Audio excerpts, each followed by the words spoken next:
بسم اللہ الرحمن الرحیم۔ السلام علیکم ورحمۃ اللہ وبرکاتہ۔ پیارے بچوں، آج آپ کے اسلامیات کے کام میں ہم موضوعاتی مطالعہ نمبر 3 علم کی اہمیت اور فضیلت کا اعادہ کریں گے۔ پیچھے ہم نے علم کا تعارف پڑھا، یعنی علم کے معنی جاننا اور آگاہ ہونا کے ہیں۔ علم کے مفہوم میں ہم نے یہ جانا کہ علم کے معنی کسی چیز کے بارے میں جاننا اور آگاہی حاصل کرنا ہے، یعنی علم کا مفہوم یہ ہے کہ کسی شے کے بارے میں ادراک حاصل کرنا، فہم حاصل کرنا علم کہلاتا ہے۔ پہلی وحی اور علم، پہلی وحی میں سورہ علق کی 1 تا 5 آیات شامل تھیں اور وہ پہلی وحی علم کے بارے میں تھی۔ اس کا مقصد یہ ہے کہ قرآن کے آغاز سے ہی یہ بتا دیا گیا کہ علم فضیلت کا اور افضلیت کا حامل ہے۔ پہلی وحی میں سورہ علق کی 5 آیات یعنی اقرأ بسم ربک الذی خلق والی صورت جو ہم نے پڑھی وہ شامل تھیں۔ علم کی اہمیت قرآن و حدیث کی روشنی میں قرآن سے علم کی اہمیت کا اس لیے پتہ چلتا ہے جو ہم نے پیچھے یاد کیا۔ بسم اللہ الرحمن الرحیم، انما یخشی اللہ من عبادہ العلماء، یعنی اللہ کے بندوں میں اہل علم ہی اللہ سے ڈرتے ہیں۔ اور اگر حدیث کی روشنی میں ہم علم کی اہمیت جاننا چاہیں تو پھر کیا ہے؟ پہلی بات تو یہ کہ آقا صلی اللہ علیہ وسلم نے فرمایا انما بعثت معلما، کہ مجھے معلم بنا کر بھیجا گیا۔ پھر طلب العلم فریضۃ علی کل مسلم، یعنی علم کی طلب جو ہے وہ ہر مسلمان مرد اور عورت پر فرض قرار دی گئی ہے۔ آگے اللہ تعالیٰ قرآن پاک میں سورہ مجادلہ آیت نمبر 11 میں کیا فرماتے ہیں؟ بسم اللہ الرحمن الرحیم، یرفع اللہ الذین آمنوا منکم والذین اوتوا العلم درجات، یعنی تم میں سے جو لوگ ایمان لائے اور جنہیں علم دیا گیا اللہ کے ہاں ان کے درجات بلند ہیں، یعنی اللہ انہیں بلند درجات عطا فرمائے گا۔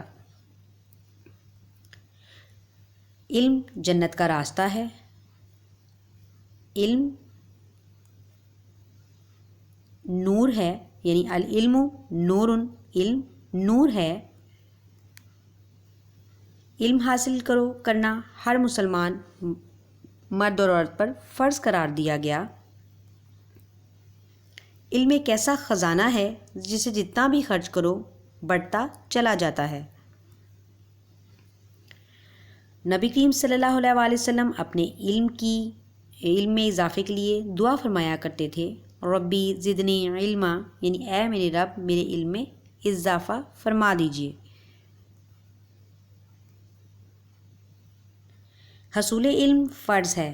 اب جو علم ہم پر فرض کیا گیا ہے اس میں دینی علم بھی شامل ہے اور دنیاوی علم بھی شامل ہے، یعنی قرآن و حدیث کا علم بھی شامل ہے، اور دنیا میں جغرافیہ، سائنس، طب، تمام علم اس کا حصہ ہیں۔